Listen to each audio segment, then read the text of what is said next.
कहीं पछरे रहीगले।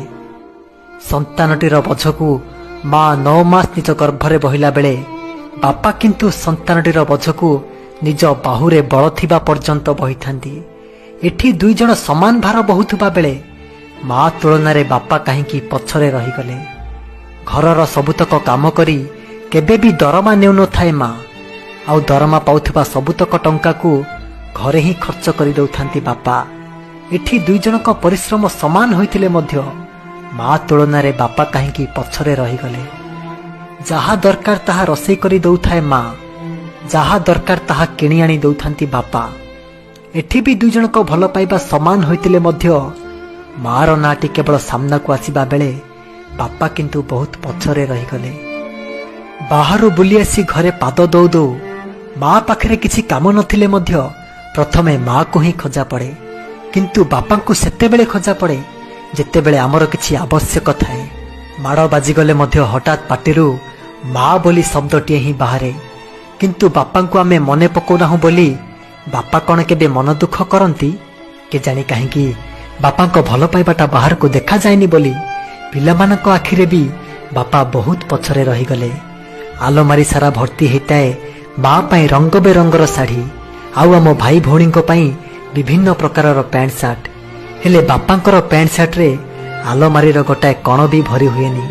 तथापि बापा मन में टिके भी आशंका न थाए कौ मासरे जदि पिलामानंकर स्कूल फीस घर खर्च सब बढ़ी जाए ताहले एथर पर्व को आ मो पाई साड़ी किणबनी बोली कही थाए माँ, किंतु बापांकर तो मूलरू किणिबार ही नहीं। केवल से पुराणा चारिहल खंडिक को पिंधि कही थांती कौन ना एगुड़ाक तो नुआ भली देखा जाउची, एथिरे आहुरी मोर बहुत दिन चली जीवो। एठी दुई जनक त्याग समान होतुबा बेले माँ तुलना रे बापा कहीं पछरे रहीगले।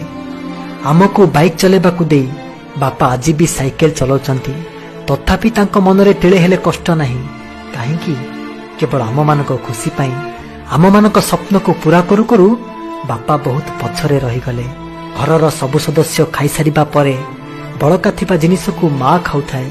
जदि कौ दिन मन पसंदर तरकारी तैयारी हेछि बोली पिलामाने सबुतक खाई सराई दियंती ताहले बापा भात सहित केवल लुण मर्च को लगई मन फूर्ति रे खाई दउथांती। एठी दुई जनक स्नेह समान देखा जाउथबा बेले माँ तुलना रे बापा कहीं पछरे रहीगले। बयस खसीगला परे माँ हुए तो घर पाई काम रे आसी पारे, किंतु बापा और बाहर को जाई खटी पारिबेनी बोली जानी सुधा सबु बेले पछरे रही जाउचंती सेई बापा। बापा एमिति बारंबार पछरे रही जिबार कारण कोन जानिछंती? कारणटी हेला सिए होउचंती आम समस्तंक पई गोटाए गोटाए मेरुदंड।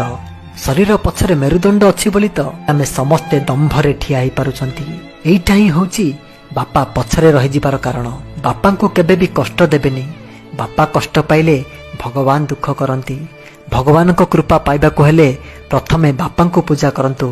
पिता धर्म पिता स्वर्ग पिता ही परम तप पितरी प्रीतिमा पन्हे प्रियंते सर्वदेवता।